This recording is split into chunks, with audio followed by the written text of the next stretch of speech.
विपुल परिमाणर करेक्स और cup syrup जबत। 3 car गाड़ी जबत। 5 जन अटक।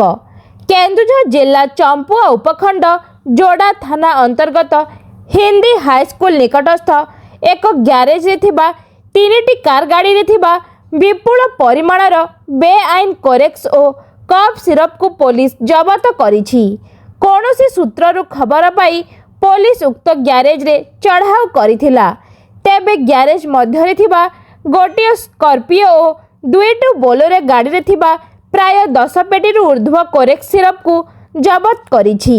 एही बेआईन कोरेक्स सिरप कारोबार रे संपृक्त 5 जन को अटक रखी तदंत जारी रखिछि। चढ़ाऊ स्थान रे बड़बिल एसडीपीओ देवेंद्रनाथ पिंगुआ बड़बिल तहसीलदार राकेश पंडा उपस्थित थिले।